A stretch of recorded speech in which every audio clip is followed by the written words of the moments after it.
Kalau disebut nama bapaknya, dia bisa marah ke kita. Kenapa ini terjadi? Kenapa ini ketemu oleh saya? Karena di sekolah saya, alhamdulillah BK-nya cukup berjalan bagus, PR-nya cukup berjalan bagus. Makanya setiap penanganan itu kami punya SOP, punya penanganan dari jenjang. Contohnya, anak yang tidak menyelesaikan bidang studi, contohnya kalau dikatakan sekarang ini ketuntasan minimal, itu dikawal oleh wali kelas, tidak selesai nanti ke pihak yang setidak-setidaknya. Ternyata atas satu kasus, seorang anak tidak menyelesaikan ketuntasan semester satunya, kita misal studi, maka ini dikawal oleh wali kelas sampai kasus ini ke BK. Setelah BK nanti kami punya tindak lanjut lagi ke wakil kesiswaan, terakhir kepada kepala sekolah. Tidak juga kita terangkan kepada orang tua. Nah, kasus yang terakhir yang saya temukan, saat ini kasus yang terakhir saya Bu, seorang anak tidak mau datang ke sekolah. Ditelepon oleh wali kelas kepada orang tuanya, disuruh datang ke sekolah. Yang kita di sekolah itu punya WA grup kelas Bu, orang tua. Di WA orang tuanya cuma dibaca, tidak mau komen. Ditelepon tidak mau ngangkat. Ditelepon orang tua laki-laki disuruh datang ke sekolah, jawabnya mungkin sangat mengejutkan. Kalau kini dia sudah dibuat besar Bu, dia pernah jawab. Jadi kami guru dapat radio Bu, ini pertanyaan Bu. Akhirnya berulang, termasuk Bu kalau staf itu tentu sedikit berbeda dari negeri. Uang sekolahnya saja sudah menunggak 11 bulan. Terus terang saya buka-bukanya sini Bu. Kalau kami di SMA Semen Padang, uang sekolahnya 1 bulan itu 425.000. Coba kali 10 bulan berapa Bu? Kita masih ikutkan anak ujian. Jadi kenapa kasus ini terungkap kemarin? Karena sekarang kan mau orang ujian. Untuk itu kan ada kasus. Ditelepon lagi tidak mau. Akhirnya wali kelas mengambil anak itu, memanggil bawa ke saya. Kata saya, kenapa kok ke saya dulu? Kalau ke saya kan sudah finish. Sudah Pak, ini. Lalu saya coba ketuk hati si anak. Apa penyebabnya? Nah, tentu BK dengan kesiswaan dengan lain-lain tentu berbeda politiknya Bu. Dua pertanyaan saya, anak langsung nangis. Terus bisa enggak sekarang ayahmu ini mau ngomong sama orang tuamu? Telepon si ibu. Kata si ibu lewat telepon itu di dekat saya, ayah sajalah. Kalau saya panggilan di sekolah itu oleh teman-teman saya si ayah. Katanya ke ayah dia saja, si papanya. Kata si anak, Bunda jangan ke ayah lagi, bapak ini mau ngomong sama Bunda. Nah ternyata dikasih telepon sama saya, pas saya ngomong dimatiin. Coba, kalau si anak ibu kan seorang tenaga pendidik juga, dosen, apa yang kira-kira bisa kita lakukan dalam hal ini? Saya masih sabar. Telepon lagi si anak, saya bilang lagi, saya pun teleponnya Bu, saya mohon maaf, demi kebaikan anak kita, saya mohon ibu datang. Dengan berbagai materi, akhirnya dia bilang, kalau sekarang Pak saya tidak bisa. Kalau saya kejar pun sekarang, nanti Bapak pulangnya telat. Jawaban saya adalah, jam berapa ibu kesini saya tunggu, asal jangan jam 11 malam. Akhirnya datang si ibu. Apa yang terjadi? Setelah menjelang orang tuanya datang, saya koreksi. Dia berbuat seperti itu dan mau datang ke sekolah adalah tidak punya uang untuk pergi sekolah. Tidak punya uang pergi sekolah. Sementara di data saya lihat, maaf, orang tuanya ASN. ASN Bu. Terus tentu jadi pertanyaan bagi kita, apa yang terjadi? Si anak nangis, boleh dikatakan mungkin 20 lembar tisu di meja saya habis. Ternyata apa Bu? Si orang tua tidak terbuka dengan si anak, sementara si anak sudah menganjak dewasa, remaja ke dewasa, sudah tahu permasalahan di rumah. Saya tanya, mama ASN, maaf, ASN-nya sama dengan ibu. Ternyata permasalahan itu tahu, papanya tidak bekerja. Yang sangat menyedihkan bagi si anak adalah papanya pernah berusaha, bangkrut, rugi, uangnya tidak tahu kemana. Belum pernah si papa kasih duit sama si anak. Jadi seolah-olah anak ini menuntut dia ingin punya ayahnya jadi idola, tapi tidak bisa. Nah, kalau terjadi hal semacam itu, karena tidak semua orang tua bisa menerima anaknya, begitu kan? Kemana kami harus pergi?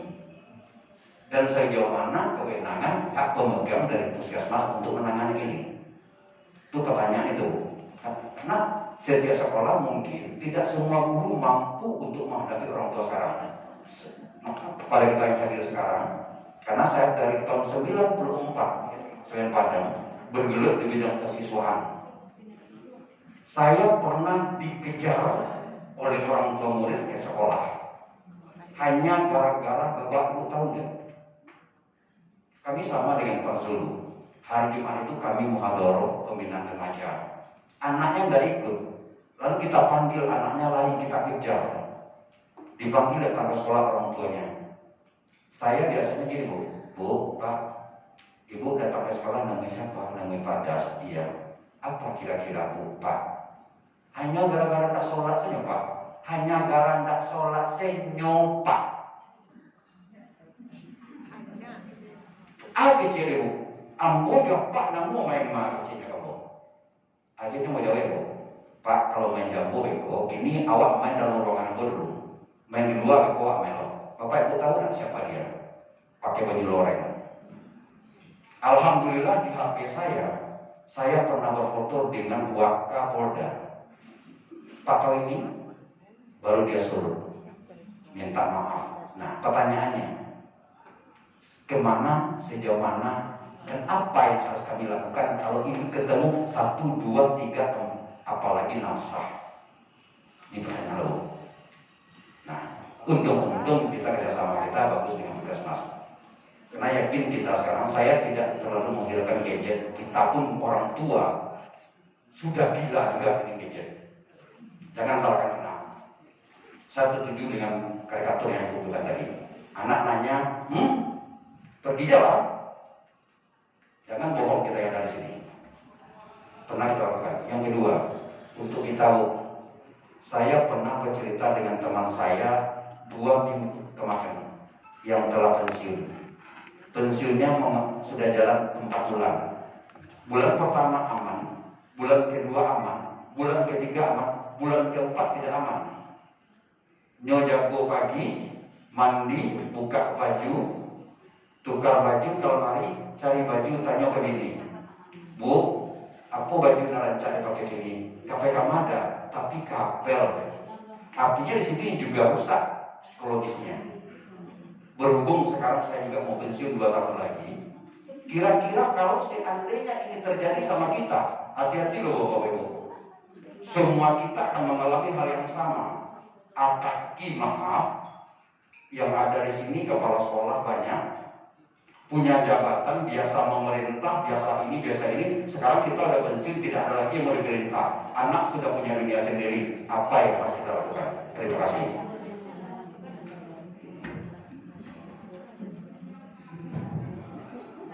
Baik, ya.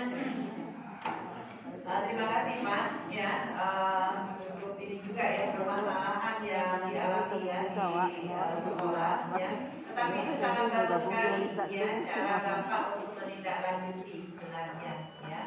Nah tentu ya kalau permasalahan yang dialami di sekolah ya tentu ini menjadi tanggung jawab dari pihak sekolah. Namun ya tentu pihak sekolah tidak punya kapasitas yang lebih sesuai dengan wewenangnya ya, karena memang ya kalau untuk di sekolah ya biasanya kalau penanganan tergantung orang menghadapi masalah itu baca dulu nak bu kan tadi ada dua ya, kalau dari sekolah itu meningkatkan kompetensi yang ada pada siswa, yang kedua adalah mengentaskan masalah. Kalau terkait dengan mengentaskan masalah, kalau seandainya ya ini sudah permasalahan yang rumit dan ini juga butuh ya penanganan tindak lanjut dari tenaga kesehatan, bisa dirujuk ke tenaga kesehatan Pak ya, tenaga kesehatan nanti bisa itu bagi yang normal bisa kadang ada cici orang tuh ini nggak tahu kemana nyampai hidup gitu kan. Nah, itu tuh sebenarnya harusnya memang ada aja lah apa spiritual misalnya kayak ke psikologi bisa juga sih misalnya konsul atau kepikiran ke psikologi gitu. psikologinya menyesal di kemudian ya memang permasalahan ya yang ada di sekolah ya penanganannya itu mungkin sebenarnya permasalahannya itu berat bagi si anak ya, tetapi cara kita menggali masalah anak itu yang mungkin punya trik tersendiri. Kalau cuma dangkal ya, misalnya anak punya masalah jarang masuk kelas ya, sering bolos gitu ya, nah kemudian seringnya kita itu sudah mencap ya atau memberikan label pada si anak jadi anak yang nakal. Nah ini juga akan mempengaruhi ya, anak bukannya terbantu ya, tetapi anak menjadi semakin terpuruk ya. Nah jadi oleh sebab itu tentu kita sebagai guru ya, kemudian sebagai kepala sekolah tentu yang perlu kita gali di sini apa sih permasalahannya ya yang muncul pada anak itu gitu ya. Nah itu yang perlu kita gali kepada si anak tersebut. Jadi sebenarnya cara Bapak tadi mendekati si anak dan orang tua itu sudah bagus ya, tinggal kalau memang rasanya dia butuh ya psikolog ya atau mungkin tenaga kesehatan, silakan saja nanti rujuk ke tenaga kesehatan. Kemudian terkait dengan tadi ya nama bapaknya tadi dia tidak mau disebutkan nama bapaknya. Nah ini juga perlu ditanyakan ada apa? Kenapa bapaknya itu dia tidak mau disebutkan? Ya mungkin ya itu tadi sudah terjawab sendiri tadi Pak bahwa ternyata dia tidak mendapatkan figur seorang ayah. Ya, dia tidak mendapatkan figur seorang ayah sehingga dia merasa dengan disebutkan nama ayahnya dia merasa mungkin dengan ada rasa kesal, merasa tidak nyaman dengan keberadaan ayahnya yang tidak memberikan nafkah ya, tidak memberikan uang jajan atau kehidupan bagi si anaknya. Nah seperti itu. Nah kemudian terkait dengan ciri-ciri psikososial, memang kalau yang perlu kita pahami seperti tadi yang saya sampaikan Pak di saat menyampaikan slide tadi, kalau muncul gejala-gejala seperti tadi anak yang tidak mau bergaul dengan temannya ya, atau dari di awalnya dia ceria, sekarang dia menjadi anak yang pendiam. Nah itu harusnya sudah harus didekati, sudah harus diidentifikasi ada apa sebenarnya dengan si anak ya, sehingga si anak itu tidak mau bergaul dengan teman sebayanya lagi ya, pasti ada masalah yang dialami oleh si anak. Itu yang perlu kita lakukan. Yang penting di sini adalah kerjasama. Mudah-mudahan nanti Pak dengan puskesmas Lubuk Ilangan ya Pak ya, itu bisa memberikan